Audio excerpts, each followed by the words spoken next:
بسم الله الرحمن الرحیم. السلام علیکم ورحمت الله وبرکاته.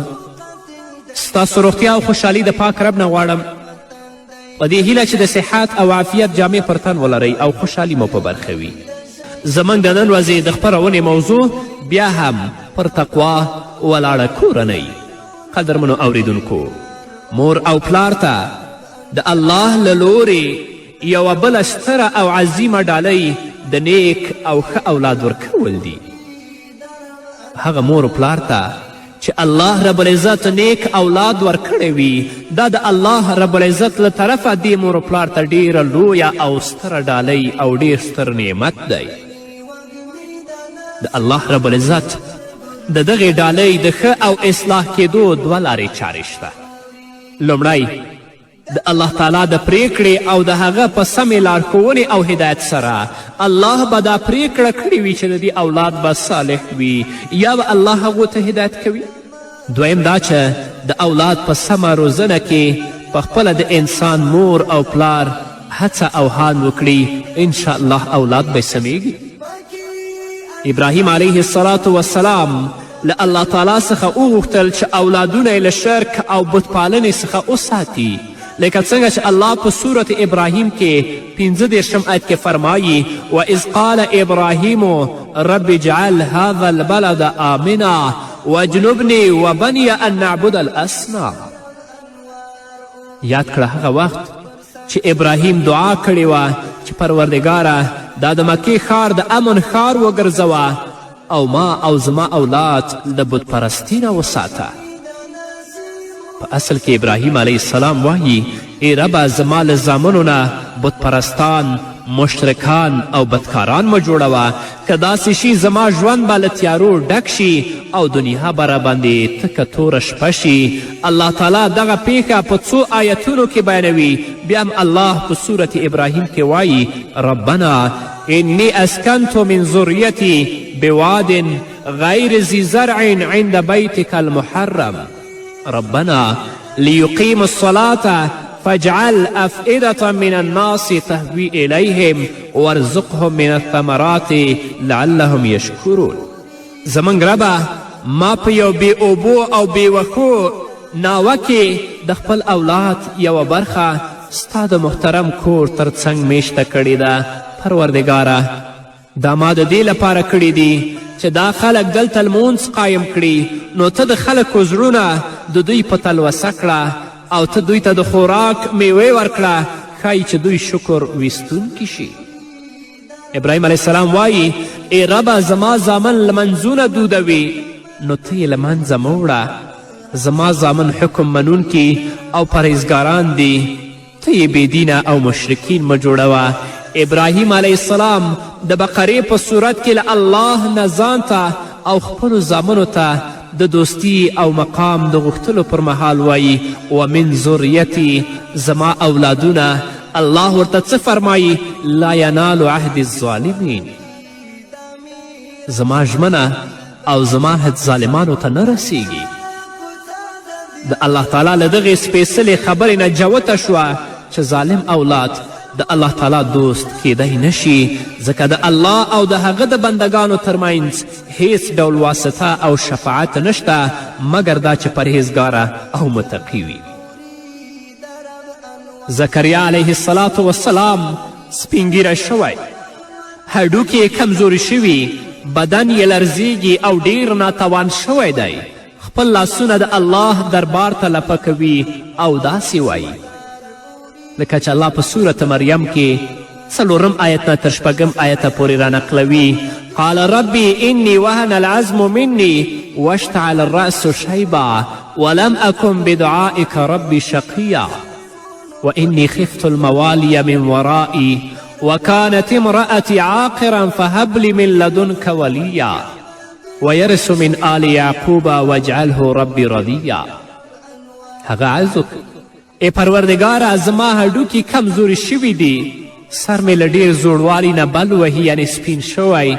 ای پروردګاره زه هیڅکله له تا څخه په دعا او په غوښتنه کې نامراده شوی نه یم او نامراده نه یم پاتې شوی.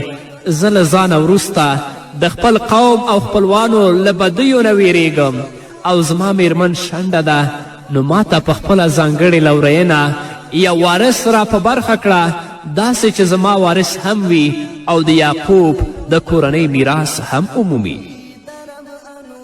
دی وایي ای پروردګاره ما ته صالح او نیک اولاد راکړه چې زما د نیکو او ښو کارونو میراث خور وګرځوي. کله چې په قبر کې یم راته دعاوې وکړي چې زما په عملنامه کې په نیکو کارونو کې وشمیرل شي. الله رب العزت په صورت کهف کې 82 آیت کې د دوو ماشومانو د خزانې له ساتلو وروسته وایي وکانه ابوهما صالحا، د هغوی پلار نیک او ښه سړی و. الله رب العزت د زکریا علیه السلام اولادونو ته هدایت و په برخه کوي او الله په صورت انبیا کې فرمایي واصلحنا له زوجه انهم كانوا يصارعون في الخيرات ويدعوننا رغبا ورهبا وكانوا لنا خاشعين. الله رب العزت فرمایي او د هغه میرمن مې د هغه لپاره مستعده کړه. دغو کسانو د نیکي په چارو کې منډې ترلې کولې او موږ یې له میلان او ویرې سره بللو او زموږ په وړاندې غاړه ایښودونکي ول. قرآن کریم کې د روزنې او تربیت مدرسه پر نیکو او رغونکو لارښوونو ولاړه ده، نه په بې اساسه او ماتو شوو لارښوونو چې فاجر بېلارې او سرکش نسل ټولنې ته وړاندې کړي. لقمان حکیم خپل اولاد ته داسې وایي یا بنی لا تشرک بالله ان الشرک لظلم عظیم. ای زما زویکیه له الله سره څوک مه شریکوه، حق دا دی چې شرک ډیر لوی ظلم دی. څومره یوه ښه لارښوونه او درس، څومره یو ښه روزنیز بنسټ او اساس. نو قدرمنو پلرونو د اولادونو په روزلو کې ډیر پام وکړئ او په دغه برخه کې دینی عالمانو اسلامي لارښوونو ته ځای ورکړئ چې د دغو لارښوونو له ډلې یوه هم اولاد ته د یوې نیکې ښځې کول دي. باید چې دقیق انتخاب وکړئ خپل اولاد ته، په هغې کورنۍ کې دې لپاره دوستي وکړئ او هغه خور دوی ته په نکاح باندې وغواړئ چې هغه پخپله مؤمنه وي، بادیانته او باتقوا وي. که د ښې او نیکې ښځې د موندلو په جګړه کې مات شوی نو زوی د له سمې لارې کوک او بېلارې. رسول الله صلی الله علیه وسلم فرمایي تنکح المرأة لأربع لمالها ولحسبها وجمالها ولدينها فاصفر بذات الدين طربت يداك. رواه بخاری. رسول اکرم صلی الله علیه وسلم فرمایي ښځه د څلورو صفتونو په وجه په نکاح کیږي چې مالداره وي، ښه ټبر او ښه کورنۍ ولري، ښایسته او ښکلې وي او مسلمانه او دینداره وي. نو رسول اکرم صلی الله علیه وسلم هغه صحابي ته فرمایي لاسونه دې په خاورو ککړ شه، دینداره ښځه وکړه. نه په ښایست پسې ګرځه، نه په مال پسې او نه په نسب پسې، بلکې تقوا ته ګوره چې آیا دا بادیانته ده او که نه ده. د فارس خلکو ته ښکلا، رومیانو ته کورنۍ او ټبر او یهودیانو ته مال او ملکیت د ښځې کولو معیارونه دي. خو رسول الله صلی الله علیه وسلم د خپل امت لپاره د ښځې دین او مسلمانی لوی معیار ګڼلی دی چې باید هغه مسلمانه وي، ځکه که یوه مور مسلمانه او دینداره وي اولادونه باید الله د کتاب ساتونکي، نیک او صالح او ښه نیکمرغه وروزل شي. محمدي رسالت ته به اوږه ورکړي او د سنتو په عملي کولو کې به هیڅکله هم نه شرمیږي. او که خدای مکړه مور بادیانته نه وي، هغه تقوا ونه لري، هغه پوره اسلامیت ونه لري، نو د هغه اولادونه به نه د الله د کتاب ساتونکي وي، نه به نیکان وي او نه به د رسول الله سنتو ته اوږه ورکړي او د رسول الله صلی الله علیه وسلم په سنتو به شرمیږي. دویم قدرمنو پلرونو د الله په یادولو او ذکر سره ښځه او خاوند نور هم سره نږدې کیږي. دریم کله چې ماشوم پیدا کیږي نو اسلام په دغه برخه کې ډیرې لارښوونې لري چې یوه دا ده رسول الله صلی الله علیه وسلم د حسن بن علي په پیدا کېدو سره د هغه په غوږ کې آذان کوي. رسول الله صلی الله علیه وسلم ځکه دا کار وکړه چې ماشوم په لا اله الا الله سره وروزل شي، په اذان سره ستر شي، ښایي په دې اذان سره یې زړه له جماعتونو سره وتړل شي، له الله تعالی څخه یې د ویرې زړی په زړه کې شین شي او نیک او ښه سړی پرې جوړ شي.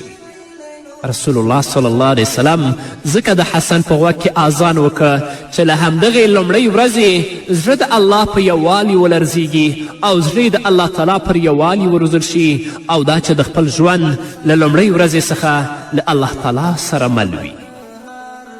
له عمر بن عبدالعزیز څخه ځینې پیښې را نقل شوي چې د ماشوم په ښي غوږ کې به اذان او په چپ غوږ کې به اقامت ویلو، او ستونزه نشته که د ماشوم په غوږ کې اقامت هم ویل شي. رسول الله صلی الله علیه وسلم همدغه راز د حسن او د حسین رضی الله عنهما لپاره عقیقه وکړه او وی فرمیل کل مولود مرهون بعقیقته یعق عنه یوم السابع. رسول الله فرمایی هر نوی زیږیدلی ماشوم د خپلې عقیقې په منګلو کې دی چې پر اومه ورځ یې ورته حلالیږي. د نوي زیږیدلي ماشوم په تړاو بله خبره دا ده چې د سر ویښته یې خریل کیږي او د ویښتو په اندازه یې نقره او سپین زر خیرات ورکول کیږي. یوه بله مهمه موضوع دا ده چې رسول الله صلی الله علیه وسلم په مور او پلار سنت ګرځولی چې خپلو اولادونو ته ښه او غوره نوم وټاکي. رسول الله صلی الله علیه وسلم فرمایی احب الاسماء الی الله تعالی عبدالله و عبدالرحمن. رسول الله صلی الله علیه وسلم فرمایی د عبدالله او عبدالرحمن نومونه الله تعالی ته ډیر خوښ دي. خپلو اولادونو ته ښه نومونه غوره کړئ. درانه او قوي نومونه د ښځو نومونه په خپلو نارینهو مږدئ. نا اسلامي او غربي نومونه پر خپلو اولادونو مږدئ، ځکه چې نوم د یو انسان په شخصیت جوړولو کې مهم رول لري. خو کله هم مور و پلار دې مسائلو ته نه دي متوجه شوي، حتی د هندوانو نومونه اوس په خپلو اولادونو او په خپلو بچیانو ایښي دي. رسول الله صلی الله علیه وسلم فرمایي چې د قیامت په ورځ به خلک په خپلو او د پلرونو په نومونو وغوښتل شي. نو ای پلرونو خپلو اولادونو ته ښه نومونه غوره کړئ چې د قیامت په ورځ بیا پرې ونه شرمیږئ. د اسلامي سنتونو پر بنسټ ماشوم باید د تقوا او الله پالنې په بنسټ وروزل شي. د الله پالنې زړی په زړه کې ورشین شي او په سینه کې ورته ایمان کینول شي. رسول الله صلی الله علیه وسلم حضرت عبدالله ابن عباس رضی الله تعالی عنهما ته فرمایی د الله تعالی د لارښوونو او احکامو ساتنه وکړه، هغه به ستا ساتنه وکړي. احفظ الله یحفظک. د الله د لارښوونو او د الله رب العزت د احکامو ساتنه وکړه، هغه به ستا ساتنه وکړي. نو باید مور و پلار د خپلو اولادونو ته د ماشومتوب نه د الله دین ور یاد کړي او هغوی د الله دین سره آشنا کړي. انشاءالله چې ورځ په ورځ هغه ستر کیږي، د هغه مینه به د الله دین سره، د الله کلام سره، د رسول الله ویناو سره، علماو سره لا پسې زیاتیږي. او که د ماشومتوب نه مور او پلار د خپل اولاد سالمې روزنې ته متوجه نشي، نو ورځ ته ورځ چې هغه غټیږي هغه به د دین نه، د جماعت نه، د الله نه او د الله د رسول نه فاصله اخلي. د ماشوم د سالمې روزنې په تړاو یوه بله اسلامي لارښوونه دا ده چې هغه په اووه کلنۍ کې لمانځه ته راوبلل شي. پلار باید ورته لمونځ وروښیي او له ځان سره جماعت ته بوزي. بس کله چې ماشوم د جماعت لاره خپل کړه، هیڅکله به هم د نڅا ځایونو، قهوهخانو، د لهو لعب او داسې نورو بېګټې ځایونو پر لارې قدم کښېنږدي. رسول اکرم صلی الله علیه وسلم فرمایي کله چې ستاسو ماشوم اووه کلن کیږي نو هغه لمانځه ته راوبلئ. نو مور او پلار دې کینی هغه ماشوم ته دې مونځ وروښیي، د الله پیغام دې ور واوروي، د محمد رسول الله صلی الله علیه وسلم پیغام دې ور واوروي. هر مور او پلار دې دا زما خبره واوري او دې ته دې بیا متوجه شي چې څومره دوی د خپل اولاد په اسلامي روزنه کې کوشش کړی، څومره یې هڅه کړې او څومره دوی بېغوري کړې. او دغه لامل دی چې په ماشومتوب کې مور او پلار د خپل د اولاد سالمې روزنې ته نه متوجه کیږي نو چې کله هغه غټیږي نو د مور و پلار دپاره ډیر لوی غم او ډیر لوی مصیبت دغه اولاد جوړ شي. نو رسول الله صلی الله علیه وسلم فرمایي چې په کلنې کې هغه تاسو لمانځه ته راوبلئ. بیا څه وایي؟ کله چې ماشوم 10 کلن کیږي باید لمونځ وکړي، کې ونه که له کوتک او همدارنګه له لرګي څخه باید ورسره کار واخیستلی شي. دا نو هغه اسلامي لارښوونې دي چې له بره آسمانونو راغلي چې باید په زړونو کې ولیکل شي، نه په پاڼو او نه په کاغذونو کې. دا د اولاد حقوق دي په مور و پلار باندې. لکه څنګه چې د خپل اولاد نه د خپل احترام، خپل قدر او خپل حقوق غواړئ نو تاسو خو هم د خپلو اولادونو حقوقو ته متوجه شئ چې د اولاد په ما باندې څه حقوق لري. همدارنګه پلار دی خپله ماشوم کله ناکله له ځان سره نیکو مجلسونو، اسلامي غونډو او له نیکو خلکو سره ناستې او ولاړې ته بوځي. نو پلاره کله چې ته تعلیم او زده کړې ته ځې په کوڅه کې همداسې مه پرېږده. که داسې دې وکړل نو دا معنا لري چې ته خپل نیم ځان سموې او نیم ځان دې په لوی لاس ویجاړ او خرابوي. اسلام چې پر یو ټکي ډیر ټینګار کړی او په قرآن او د پیغمبر صلی الله علیه وسلم په احادیثو کې هم دغه خبره راغلی، دا ده چې باید پلار د خپل اولاد لپاره د ژوند کولو نیکه او ښه بیلګه اوسي. ځکه ماشوم خپل پلار ته ګوري چې زما پلار مونځ کوي که نه کوي، زما د پلار اخلاق او کړنې څنګه دي، زما د پلار اعمال څنګه دي. که پلار تل لپاره د الله د احکامو او د الله د اوامرو پابند وي، منځونه کوي، جمع ته ځي، نو اولاد هم د خپل پلار نه رنګ اخلي. او که خدای مکړه پلار د دې اموراتو پابند نه وي نو د اولاد نه بیا موږ څه ګیله کولی شو؟ نو هغه څه چې اسلام په هغه باندې ټینګار کوي او د رسول الله صلی الله علیه وسلم په احادیثو کې هم پې تاکیدات شوي، هغه دا ده چې باید پلار د خپل اولاد لپاره د ژوند کولو نیکه او ښه بیلګه اوسي. تاسو ګورئ الله رب العزت په سورة بقره کې څه فرمایي؟ اتأمرون الناس بالبر وتنسون انفسکم وانتم تتلون الکتاب افلا تعقلون. نمایندې او پلرونه هغه مهال د خپلو اولادونو په روزلو کې مات شول چې هغوی یوازې په خبرو کول وروزل، نه په عمل کې. او الله دا وایي اتأمرون الناس بالبر وتنسون انفسکم. آیا تاسې نورو ته د ښې لارې غوره کولو لپاره وایست او خپل ځان هیروئ؟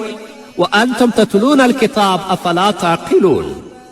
په داسې حال کې چې تاسې کتاب لولئ آیا تاسې له پوهې څخه هیڅ کار نه اخلئ؟